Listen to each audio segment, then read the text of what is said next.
Have you ever felt like the world was testing how much weight your shoulders could carry before you finally collapsed? For Sarah, that Tuesday was not just another day. It was the day her strength finally ran out. Alexander stood in the checkout line of the supermarket. He was a man who had everything: a real estate empire, a penthouse in the city, and a bank account that could buy this entire building. Yet, he felt hollow. He looked at the cart in front of him. A single bottle of expensive wine and a frozen dinner for one. In front of him stood a young woman. She looked no older than 26. Her clothes were clean but worn out, the colors faded from too many washes. Clinging to her leg was a little girl, maybe 4 years old, with curly hair and big, curious eyes. Her name was Lily. The cashier scanned the items: milk, bread, a bag of apples, a small notebook with a marketing logo on the cover, and finally, a small chocolate bar that Lily was holding onto as if it were a treasure. "That will be $45, the cashier said, popping her gum. Sarah froze. Alexander watched her shoulders tense up. He saw her hands shaking as she opened her purse. She began to count the coins. 1, 2, 3, slowly. She looked at the screen. Then she looked at the coins. Then she looked at her daughter. "I'm sorry," Sarah whispered, her voice trembling with humiliation. I don't have enough." She knelt down to Lily's level. "Baby, we have to put the chocolate back. Mommy miscalculated." Lily didn't cry. She didn't throw a tantrum. She simply nodded, her little face full of understanding that no child should have to possess. "It's okay, Mommy. I don't need it." That sentence broke Alexander's heart. Before Sarah could remove the milk or the notebook, Alexander stepped forward. "Put it back on the belt," he said gently. Sarah turned around, startled. "Excuse me?" "I said put it back, and the chocolate too. I'm paying for it." "Oh no, sir, I couldn't." "Please," Alexander interrupted, swiping his card.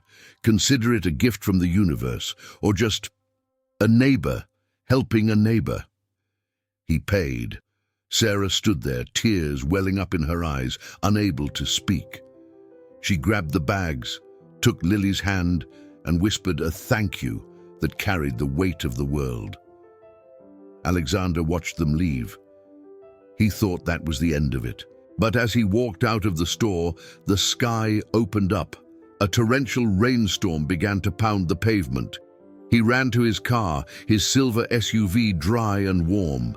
As he started the engine, he saw them. Sarah and Lily were standing at the bus stop. There was no roof. They were getting soaked. Sarah was trying to shield Lily with her own body, covering the little girl with her thin jacket, while the grocery bags and her precious notebook were getting wet. Alexander didn't think.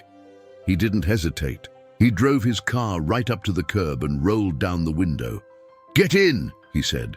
Sarah looked at him, water dripping from her nose. "Sir, I can't. It's pouring and you have a child. I am not asking. Get in." The inside of the car was quiet, save for the rhythmic sound of the windshield wipers fighting the storm. The heater was humming, wrapping them in a warm embrace. Sarah sat in the back with Lily, clutching her grocery bags. "Thank you," she said again, shivering. "Where to?" Alexander asked, looking at them through the rearview mirror. "Just down to 5th Street, the apartment complex near the old factory." Alexander nodded. He knew that area. It was rough, not a place for a little princess like Lily. "I'm Alexander," he said softly. "I'm Sarah, and this is Lily." "Hi, Mr. Alexander," Lily chirped, now warm and happy, clutching her chocolate bar.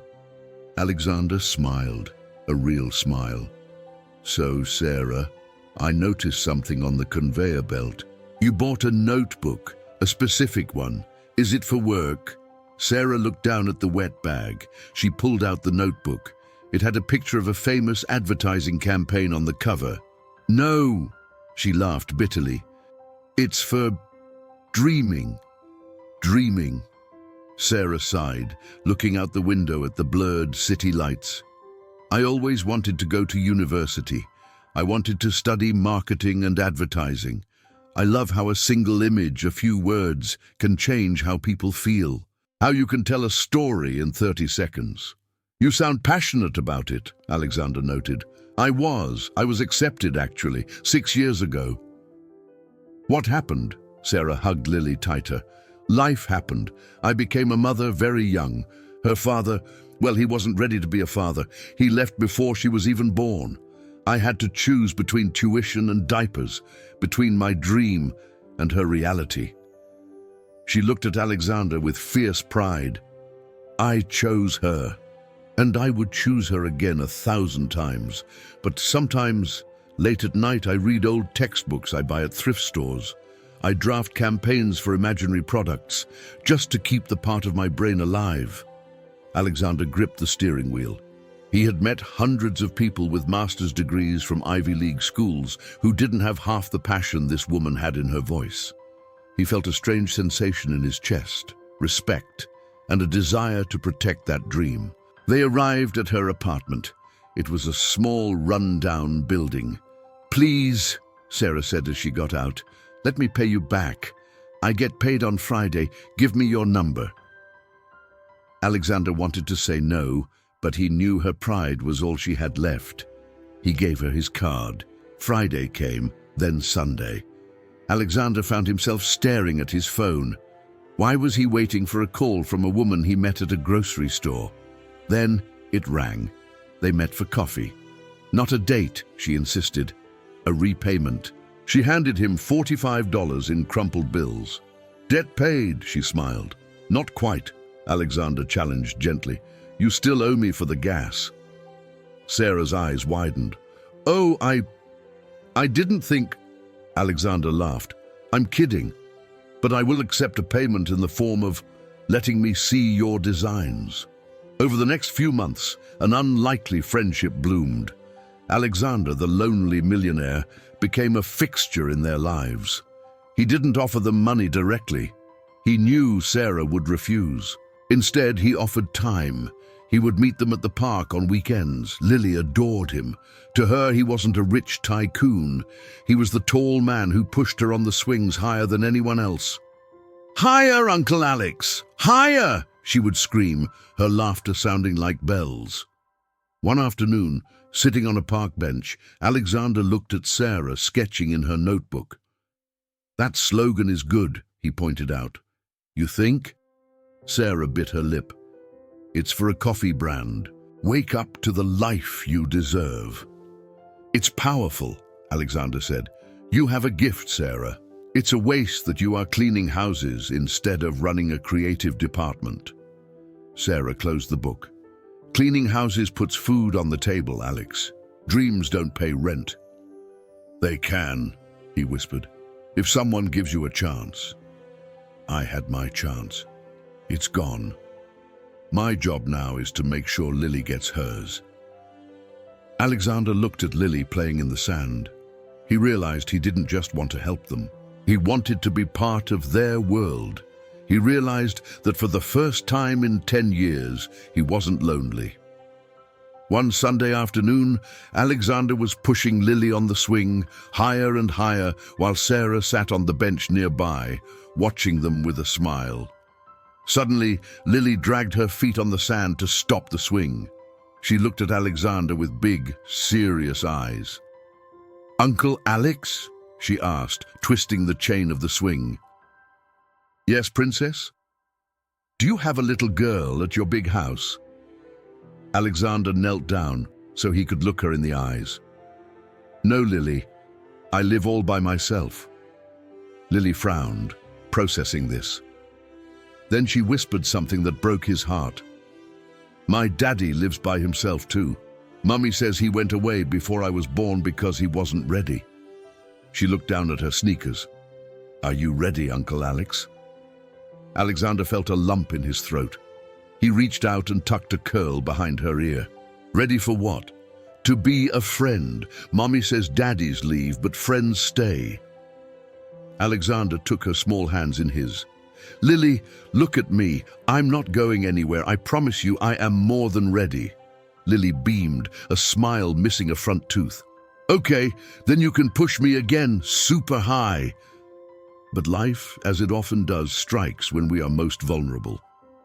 It was a cold November night. Alexander was in a high-stakes meeting in Tokyo via video call when his personal phone rang. He never answered personal calls during business hours, but he saw the name, Sarah. He muted the conference. "Sarah! Alex!" Her voice was a terrified scream. "It's Lily. She won't wake up. She's burning up. The ambulance is taking too long. I'm coming." Alexander hung up on the billion-dollar deal. He ran out of his office. He drove to her apartment in record time. He found Sarah on the sidewalk, holding a limp Lily in the freezing cold, waiting for an ambulance that hadn't arrived. "Get in," he commanded, picking Lily up in his arms. She was tiny, fragile, and dangerously hot. He drove them not to the public clinic, but to the private university hospital. "She doesn't have insurance," Sarah cried in the car. "We can't afford this." "Don't worry, Sarah. Don't worry about it now." At the hospital, doctors swarmed around them. "Pneumonia?" the doctor said gravely. "Her oxygen levels are critical." For 3 days, Lily fought. And for 3 days, Alexander did not leave the room. He slept in the uncomfortable chair next to Sarah. He held Sarah's hand while she cried. He read stories to an unconscious Lily. When Lily finally opened her eyes after 2 days of fever, the first thing she saw wasn't the white walls of the hospital. It was Alexander, sleeping in the uncomfortable chair, holding her teddy bear. "Uncle Alex?" she croaked, her voice raspy. Alexander woke up instantly. He leaned over the bed. "I'm here, Lily. I'm right here." Lily reached out for him. She looked scared. "I had a bad dream," she whispered. "I dreamt that you went away, like the rain." "It was just a dream," Alexander soothed her, stroking her hair. "I told you. I stay." Lily looked at him with a wisdom far beyond her 4 years. "You know, the other kids at school have daddies who pick them up." She paused, her eyes filling with tears. "I never had a daddy to hold my hand when I'm sick. Is this what it feels like?" Alexander couldn't hold back a tear. He kissed her forehead. "I don't know, sweetheart. But I know that holding your hand makes me feel better too." Lily squeezed his finger tight. "I love you, Uncle Alex. Please don't be just a friend anymore." On the second night, the hospital room was dimly lit by the moonlight coming through the window. Lily was finally sleeping peacefully, her small hand holding onto Alexander's finger, even in her sleep. Sarah watched them, her heart aching. She whispered, "Alex, why? Why are you doing all of this for us? You have a life, a business. We are just strangers you met in the rain." Alexander looked at the sleeping child and then at Sarah. The mask of the powerful businessman fell away. He looked vulnerable, broken. "Because," Alexander began, his voice cracking, "7 years ago, I sat in a room just like this one, but I was sitting next to my wife." Sarah's eyes widened. "You were married?" "I was," he nodded, looking down. "Her name was Katie. We had the perfect life. Or so I thought. But we tried to have children for years. When it didn't happen, we went to a specialist." Alexander took a deep breath, the pain of the memory still sharp. "The doctor told me I had a condition. I couldn't have biological children. I was sterile." He looked at Sarah with intense sadness. "When Veronica found out, she didn't hug me. She didn't say we would get through it. She looked at me like I was broken. 2 weeks later, she left. She said she wanted a real family. She left divorce papers on the table and walked out." A tear rolled down Alexander's cheek. "For 7 years, I believed her. I believed I wasn't man enough to be a father. I accepted that I would grow old and die alone in that big house." He squeezed Lily's little hand gently. "But then, I met you, And I met this little angel. When Lily calls me Uncle Alex, when she trusts me to push her swing, I realize something, Sarah. Being a father isn't about biology. It isn't about DNA. It's about who shows up. It's about who stays when it rains. Sarah was crying now. She reached out and covered his hand with hers. You are already a father in every way that matters, Alex, she whispered. And in that quiet hospital room, two broken hearts began to heal each other. Lily recovered. The resilience of children is a miracle. When it was time to leave, Sarah went to the billing department, her stomach in knots. She was ready to offer a payment plan that would take her 20 years to pay off. The bill is settled, Miss Sarah, the receptionist said. Sarah turned to Alexander. Alex, you can't... Let's go home, he said softly. A few months after Lily recovered, Alexander asked Sarah to join him in the garden. It was sunset. The sky was painted in shades of purple and gold. The garden was filled with fairy lights that Alexander had set up earlier. He turned to Sarah, looking nervous for the first time since she had known him. Sarah, he started, taking her hands, you once told me that you had to put your dreams on hold to survive, that you lived only for Lily. I did. She nodded. Well, Alexander continued, I don't want you to just survive anymore. I want you to live. I want to be the one who supports you, who holds you, who cheers for you. He slowly got down on one knee. Sarah gasped, her hands flying to her mouth. Alexander pulled out a small velvet box. Inside, a diamond ring sparkled, simple, elegant, and timeless. I love you, Sarah, and I love Lily. I want to be her father officially. But first, I need to know if you will make me the happiest man in the world. Sarah, will you marry me? Tears streamed down her face. She didn't hesitate. She didn't look back at her past. She looked at her future. Yes, she cried out. Yes, 1,000 times, yes. The wedding took place 2 months later. It wasn't a stiff corporate event. It was an intimate ceremony in a beautiful garden. Lily was the flower girl, tossing petals with pure joy, wearing a dress that made her look like a princess. When the priest pronounced them husband and wife and Alexander kissed Sarah, the guests cheered. But no one cheered louder than little Lily, who yelled, "Finally!" It was only after the honeymoon, when they had already adapted to married life, that Alex said to Sarah, I have a proposition, and I want you to listen before you say no. It's about time. I want to buy you time. You will quit your job cleaning houses. You will not work for me. You will not work for anyone. Sarah pulled back slightly. I won't be a trophy wife, Alex. I need to work. No, he smiled, pulling out a brochure from his pocket. It was an enrollment form for the city university, the marketing program. You will study. I have hired a nanny to help with Lily in the afternoons. Your job for the next 4 years is to go to that university and become the brilliant creative director I know you are. I want to support you so you can become the woman you were meant to be. Sarah looked at the brochure, then at Alex, then at Lily, who was playing with her new teddy bear. You would do that for me. I would do anything to see you shine. 5 years have passed since that day. If you walk into the graduation hall of the City University today, you will see a woman walking across the stage.